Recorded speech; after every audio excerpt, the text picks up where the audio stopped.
মোৰ ছাত্ৰ ছাত্ৰীসকল, আজি আমি পঢ়িম মাটিৰ পানী ধৰি ৰাখিব পৰা ক্ষমতা। তো এই টপিকটো হৈছে অধ্যায় নম্বৰ 2 শিল মাটি আৰু খনিজ পদাৰ্থৰ থাৰ্ড টপিক। তো এতিয়া আমি শিকোঁ আহক মাটিৰ পানী ধৰি ৰাখিব পৰা ক্ষমতা। বৰষুণৰ পানী মাটিৰ ওপৰেৰে বাগৰি যায় আৰু সেই পানীৰ কিছু অংশ মাটিৰ ভিতৰলৈ নিগৰি সোমাই যায়। সকলো মাটিয়ে একে পৰিমাণৰ পানী ধৰি ৰাখিব নোৱাৰে। বালিয়া মাটিত বালিৰ পৰিমাণ বেছি, বোকা আৰু হিউমাছ কম থাকে আৰু এনে মাটিয়ে পানী ধৰি ৰাখিব নোৱাৰে আৰু এনে মাটিৰ মাজেৰে পানী সৰকি যায়।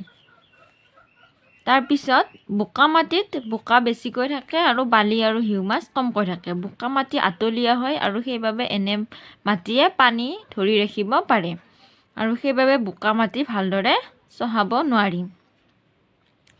তাৰপিছত সাৰুৱা মাটিত বালি, বোকা আৰু হিউমাছ এই গোটেইখিনি উপাদান প্ৰায় সমান পৰিমাণে থাকে আৰু এনে মাটিত পানী আৰু বায়ু কম বেছিৰ মাজতে থাকে। সাৰুৱা মাটি সহজে চহাব পাৰি আৰু এনে মাটি খেতিৰ বাবে উপযোগী হয়। এতিয়া কি পালা যে কোনবোৰ মাটিৰ পানী ধৰি ৰাখিব পৰা ক্ষমতা বেছি হয়? বোকা মাটিৰ। আৰু বালিয়া মাটিৰ পানী ধৰি ৰাখিব পৰা ক্ষমতা নাই। বালিয়া মাটিৰ মাজেৰে কি হয়, পানী আৰু বায়ু সৰকি যায়। সাৰুৱা মাটিত বোকা, বালি, হিউমাছ সমান পৰিমাণে থাকে আৰু সেইবাবে এনে মাটিৰ পানী আৰু বায়ু কম বেছিৰ পৰিমাণৰ মাজতে ধৰি ৰাখিব পৰা ক্ষমতা আছে।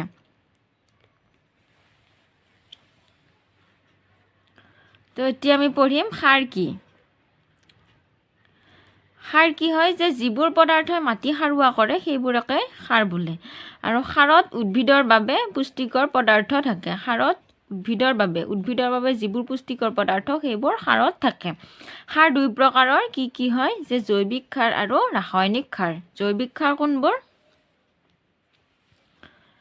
যে গেলি পচি যোৱা গছ-গছনি, জীৱ-জন্তুৰ মল-মূত্ৰ, হাড়ৰ গুড়ি এইবোৰে হৈছে জৈৱিক সাৰ। গৰু ম'হৰ গোবৰ, পচন সাৰ আদি ভাল জৈৱিক সাৰৰ তালিকা দিয়া আছে। যে গৰু ম'হৰ গোবৰ এইবোৰ জৈৱিক সাৰ। তাৰপিছত গৰু ম'হৰ গোবৰ, গৰু ম'হৰ মুত, তাৰপিছত হাঁহ কুকুৰাৰ মল-মূত্ৰ, ঘৰৰ জাবৰৰ ছাই, শুকান পচন সাৰ, তাৰপিছত ধান খেৰ, কুঁহিয়াৰৰ জাবৰ, মাকৈ গছ, ঘেঁহু খেৰ এইবোৰ হৈছে ভাল জৈৱিক সাৰ।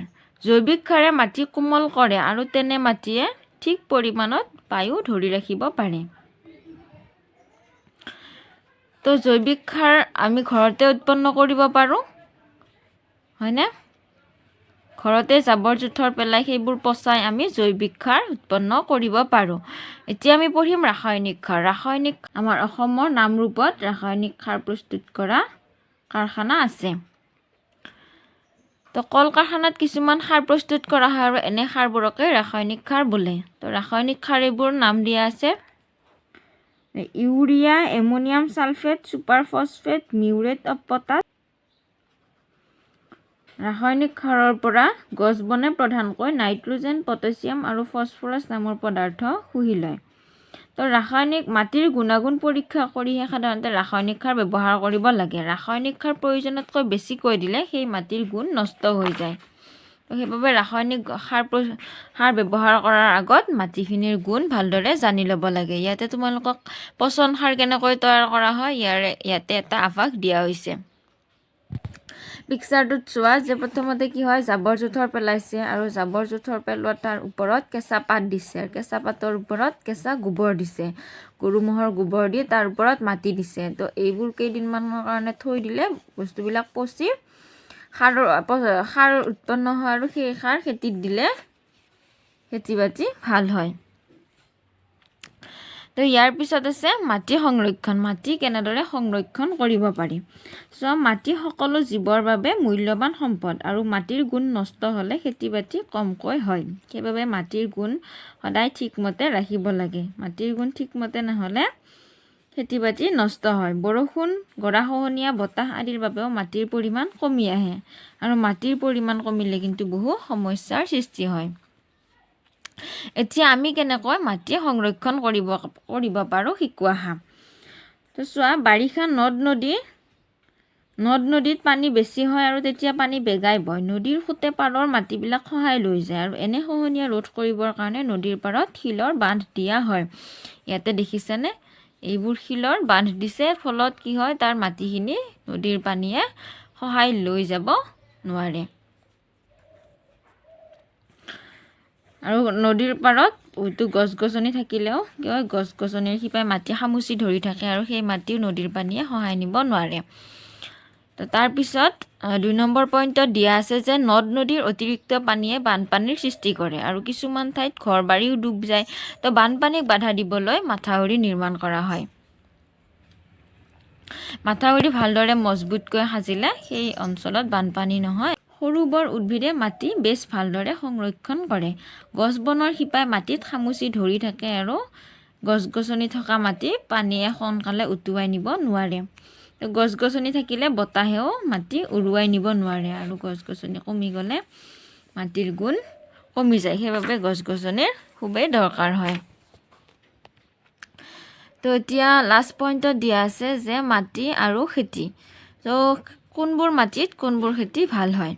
তো চোৱা, ইয়াতে দিছে বালিয়া মাটিত ঘেঁহু, মাকৈ, আলু, মূলা এইবোৰ ভাল হয়। তাৰপিছত পলসুৱা মাটিত মাহজাতীয় খেতিৰ লগতে প্ৰায়বোৰ খেতিয়েই পলসুৱা মাটিত ভাল হয়, কিন্তু বোকা মাটিত ধান বা মৰাপাট এইবোৰ খেতি ভাল হয়। খেতি আৰু ঋতুৰ সম্পৰ্কে চোৱা, বছৰৰ সকলো সময়তে সকলো খেতি নহয়। বজাৰত সকলো সময়তে তিয়ঁহ বা আম পোৱা নাযায়। চোৱা, ইয়াতে শস্যৰ নাম দিয়া আছে কেইবিধমান, কি কালত হয় ইয়াতে টিক দিয়া আছে। চোৱা, ধান, মৰাপাট, গোমধান, জিকা, ভেন্দি, ভোল এইবোৰ বাৰিষা কালত হয়। তাৰপিছত মাহ, সৰিয়হ, বাৰ্লি, জৱ ধান, ঘেঁহু, আলু এইবোৰ বাৰিষা কালত নহয়, এইবোৰ শীতকালত হয়। তাৰপিছত কবি, মূলা এইবোৰ বাৰিষা কালতো হয় বা শীতকালতো হয়। তো ইয়াৰ পিছত আমি এই চেপ্টাৰটোৰ প্ৰশ্ন উত্তৰসমূহ আলোচনা কৰিম।